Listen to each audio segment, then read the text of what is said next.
Welcome to Library Out Loud. I'm Erin, and today I'm talking to Jordan Hunter from the Alzheimer's Association. She's the manager for the Walk to End Alzheimer's. That's taking place in October. We talk about the walk, who can participate, how you can volunteer for it, resources in the community for Alzheimer and dementia for caregivers, and much more. So stick around.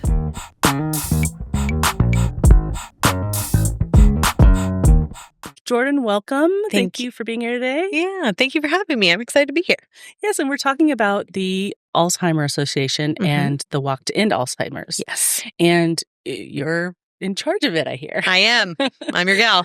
So can you tell us a little bit more about what it is, when it is, and how people can participate? Yeah. So the Spokane Walk to End Alzheimer's is coming up on October 11th. So we're just 5 weeks out. We host it at Riverfront Park at the Lilac Bowl. It opens at the park at 9 a.m. to participants, and people can register at the walk or beforehand. I encourage people to do it before. There's no cost to register, and so people can show up at the Lilac Bowl from 9 to 10:30. And we have vendors, all of our sponsors, our corporate sponsors, our national teams are vendors. So people can come and find resources, information, help, depending on how they're navigating the disease, whether they're living with it, they're caring for someone. They maybe work for HR for a company and want to have resources for their employees and their families. So people are welcome to visit the vendors. Then they visit our Promise Garden. And then we have a morning program that's always really powerful. And then people walk the trail. So it's 2.5 miles. I was going to say, how long? Yeah. It's not long. And I tell everyone, you don't have to walk. You can walk for 5 minutes and turn around. It's not a race. You're not being timed. Personally, my favorite part is the morning ceremony and everyone being together at the park and that community building. But it's an easy walk and it's accessible. It's flat and it's downtown.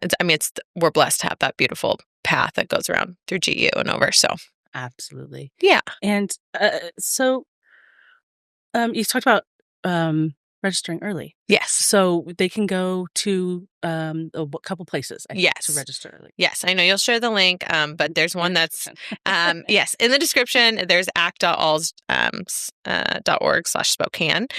So you can go to register. You can self-donate if you'd like. And so when people register, they can register as an individual or as a team. So a lot of times families or companies or different organizations will register as a team. So there's a team captain, and then everyone gets their own individual page where if they want to fundraise, they can. So that can link to your social media, to your email. You get a personalized link and a QR code. So there's a lot of different ways that you can share with people for fundraising. So it is a peer-to-peer fundraiser. So it's our participants are doing the fundraising to reach our $170,000 goal. Some of that is sponsorship, which that is something I manage, but $170,000 is our goal this year. Okay, and so you sign up, you get your page, and I've done a walk before, and I remember emailing everybody in the universe that I knew and said, please go here and donate for this cause, and it has a link, and they can go. And they can go and they can click and say donate to my team or donate or join my team. Right. So we try to make it as easy and accessible as possible. And social media, that's great. Yes, trying to be on all parts of social media. And again, I tell people, even if you're not comfortable doing the fundraising, just the awareness part and sharing it on your social media is huge because everyone has a different network, and then we can expand and bring more people into the fold of the walk. And if someone has a parent that they're the caregiver for, can they come and bring their parent and do the walk together? And Yeah, absolutely. This is, if there's ever an event for someone to feel comfortable to bring who they're caring for, the care receiver, this is it. It's I'd say a safe space. It's such a beautiful morning and a sense of hope, which people don't get a lot of through this disease. I always tell this story. It was 2 years ago. I had a woman. They were in their 80s. She takes care of her husband. He was recently diagnosed with Alzheimer's. So this was 2 years ago. And she said to me, she's like, Alzheimer's is just so sad. And today was so happy. Oh, and so it's such a hard thing, but people can come together and they don't feel so isolated or alone. They see all these people, they see 1,000 people out there with their families and their loved ones that are going through the same thing. So we welcome it and we want anyone and everyone to be there. Nice. Yeah. That sounds like a great day. Yeah, it's such a good day. And the senior communities will bus in their seniors. Awesome. And so it's for every age and we want everyone. Excellent. Yeah. And then some other things to talk about. Like Yes. you mentioned the Promise Garden. Yes. And I think I read something about T-shirts and some different things. So can you kind of go over those So bits? T-shirts are for any participant that raises $100 or more, will get a T-shirt. Ever since COVID, we now send them directly in the mail. And so we have we do them in waves. So anyone that registers and raises 100 by next Saturday, which is the 13th, that's our first deadline. It might be right before we get this aired, Okay. but that's fine. But that's okay. We'll do the shirts. We send the shirts in waves, and so they'll get a shirt in the mail if they raise $100 or more. And that's we have a new shirt every year that they can wear, and it has like our sponsors on the back and all that. So, and then the Promise Garden is the most powerful part of the walk and what we're most known for. And so we have these pinwheel flowers, and there's 4 colors, and they each mean something. And so when you get to the walk and you register, you go to the Promise Garden and you pick out the flower that you're most associated with. So there's purple, and that's if you've lost someone to the disease. There's yellow, and that's if you love or care for someone with the disease. There's blue, and that's if you're living with Alzheimer's or another form of dementia. And then there's orange, which is kind of the catch-all where if you support a world free of Alzheimer's. So everyone has their pinwheels, which is really cool for people to see other people and what their colors are. And to see someone, there's this many people in my same situation. Yeah. And that situation and whatever. And I know I have a few women that volunteer on my committee, and they're all living with early onset. So they're in their 50s. And so they will see someone else with a blue flower and want to be able to kind of connect. Yeah. So that is a really cool part of it. And then we do our opening ceremony, and we say, like, if you're carrying a purple flower, hold it high, and you'll see all these flowers. And you'll see so many purple, which is, those are if you've lost a loved one. So It's really powerful. And then you see the blue, and you see it speckled across. And then we have a white flower, and that's who the person who's doing the morning program will say. And the white flower resembles our first survivor. So that's a really powerful moment that we say we want everyone to have we want to have all white flowers eventually. Yeah. So I've heard the morning ceremony. I run 4 walks.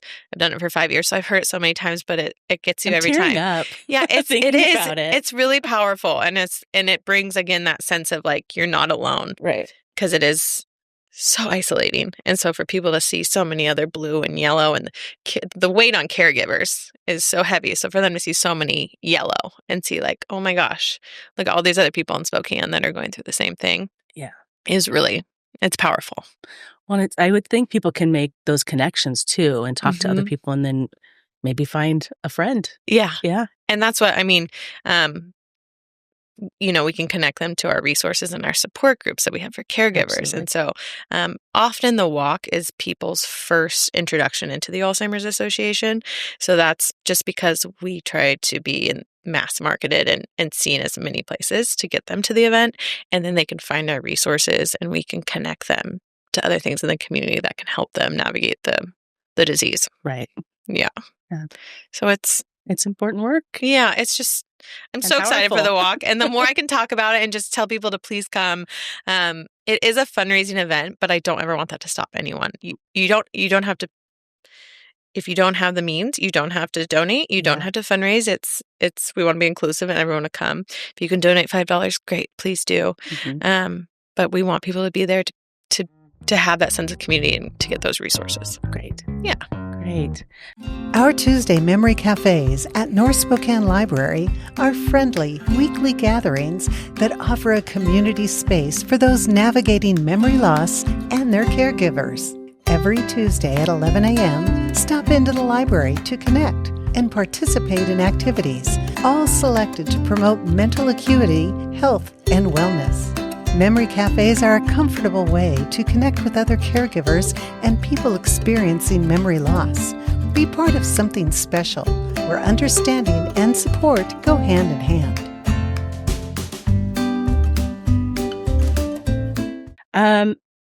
Let's see. What haven't I asked yet? What about like dogs and weather? Please bring the dogs. That's my favorite part. As long as they're on a leash, we welcome all dogs. We're very our chapter, we're big dog lovers. We have dogs in the office. That's the whole Pacific Northwest. Yes, Everybody we want the loves dogs. We often have our sponsors are able to have an event experience for their booths, and so we always have a, what do we call it? We used to call it Purple Pooch, but like just the pet lovers, and so they do like Nice. a picture frame for the dogs and treats. Oh, how cute! So we love to have the dogs, strollers, wheelchairs, walkers, everything's welcome. And then weather, yes, we're rain or shine. Okay.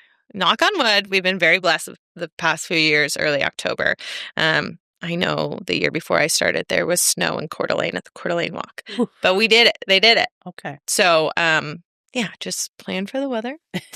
Unfortunately, we don't have an inside option. So, yes. Check the weather report. Yeah. We can handle the hard weather here. So, yes.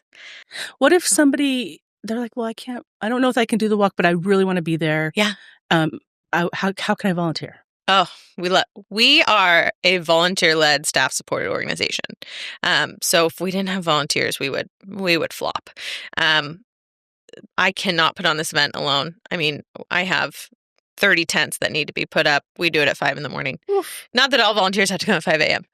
But I can't do this without my volunteers. So people can go to our Sign Up Genius site and they can pick a shift or multiple shifts. Okay. And it's people of all capabilities and whatnot. We'll make sure we have something for you that you're comfortable with. If you don't want to lift or if you want to sit or you want to stand, we have volunteers from registration. One's working the Promise Garden. One's marking the route. One's keeping our sponsors happy. People doing the Promise Garden and putting flowers all over the park. Right. Yes, so they can volunteer. We have volunteer T-shirts for them. Water on the walkway. Yes. Yep. We've got refreshments in the rest stop halfway. We ask for volunteers just to cheer them on along the route. The more volunteers we can have, the better. Because unfortunately we can't set up the event early, so we have to do it the morning of. We can't do the day before. Right. So it's quick work in the morning to try to get it. So many hands make light work, and we need our volunteers. So everyone's welcome. Please sign up to volunteer. And people can also participate in the walk and also volunteer. Okay. So some people will do set up and then maybe go by the walk. Yeah. Or do the walk and help with breakdown. Oh, yeah. So there's plenty of opportunities. Nice. Yeah. Yeah, that's great. Yeah. Can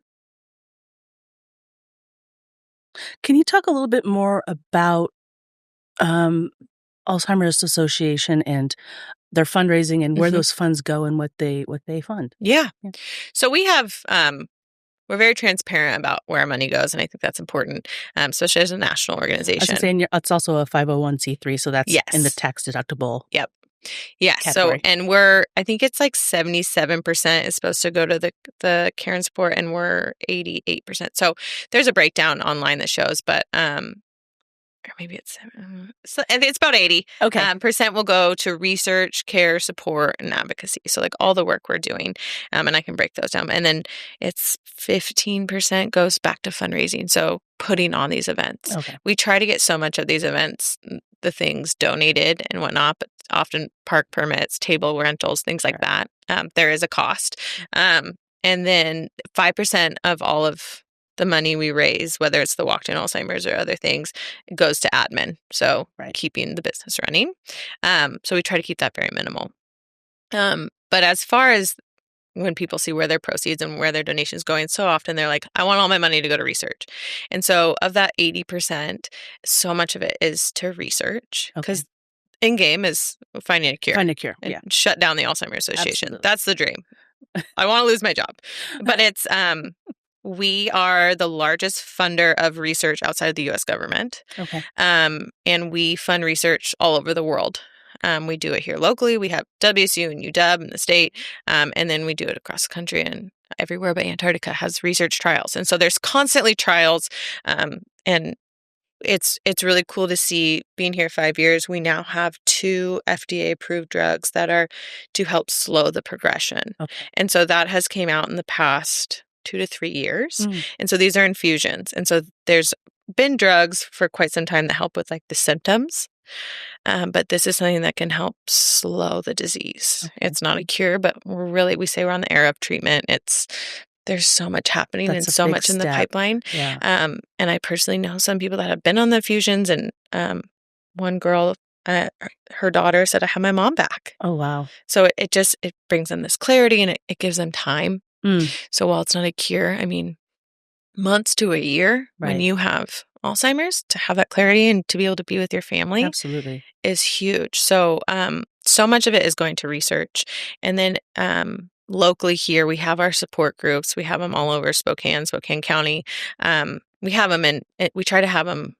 We're the Washington Northern Idaho chapter. So Okay. we try to have them as many places as we can. And those are volunteer led.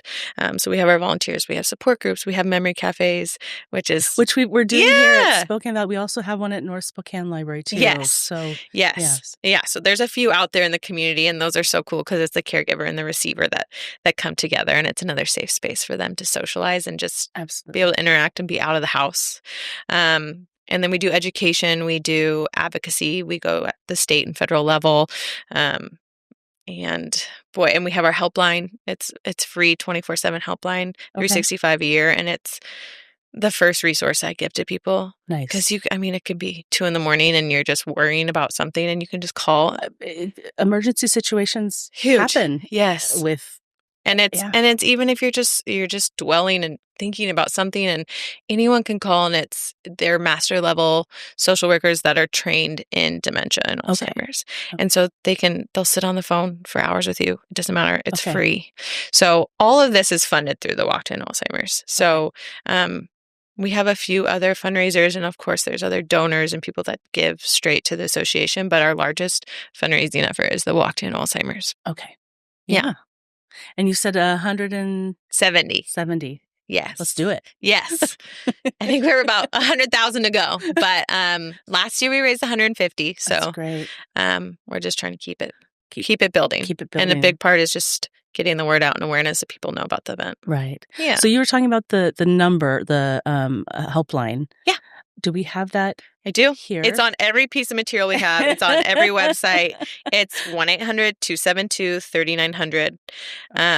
And it's, every piece of material we have, it's listed.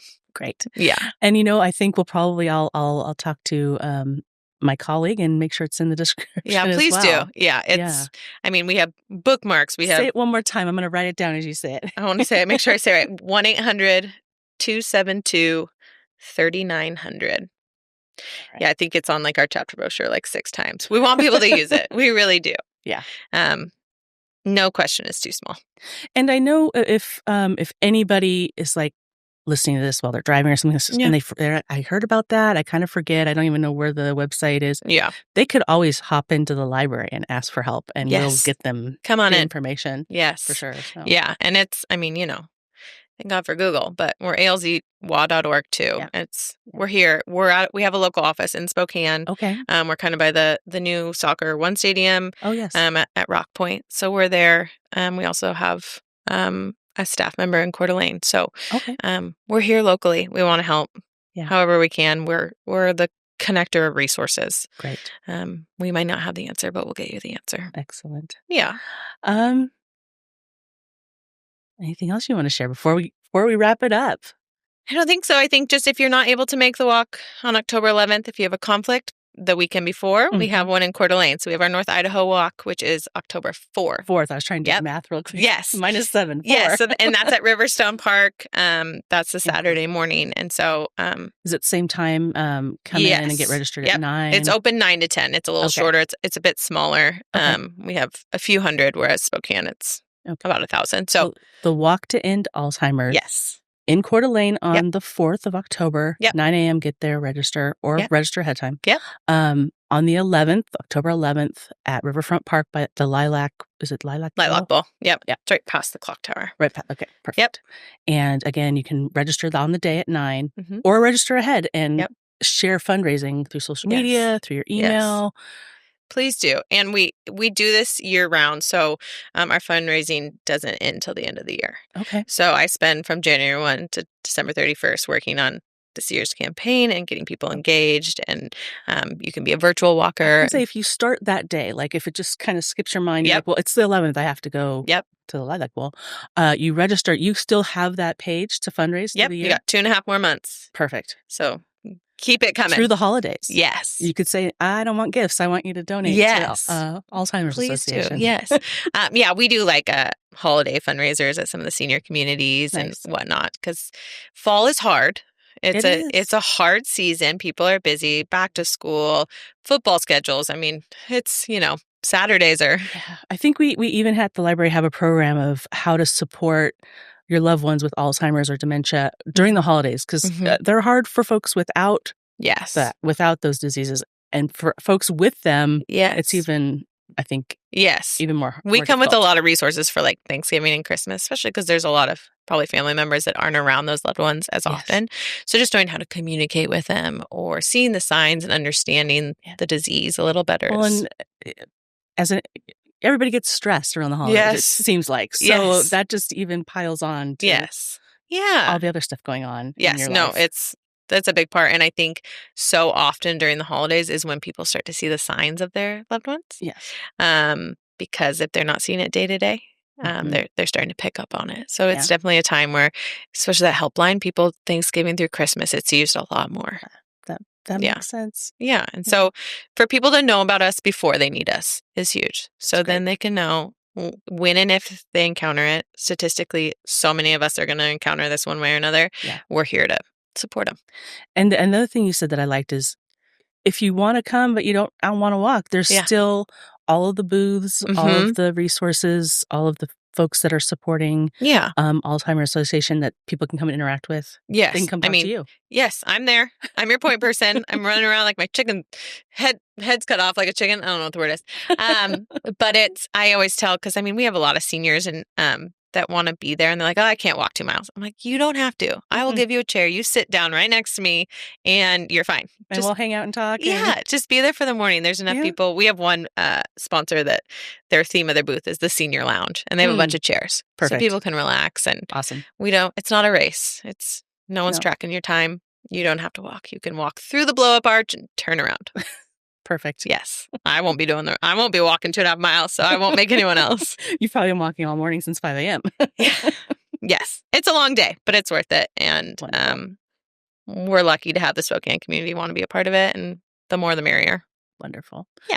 Well, thank you, Jordan, for coming, for having me. About Alzheimer's Association, the Walk to End Alzheimer's, and all the great work that you're doing. Thank you. I appreciate the opportunity to just share what we're doing, and hopefully if it reaches one more person, that's all we need. Yep, that's great. Yeah. Well, thank you. Well, thank you. Yeah.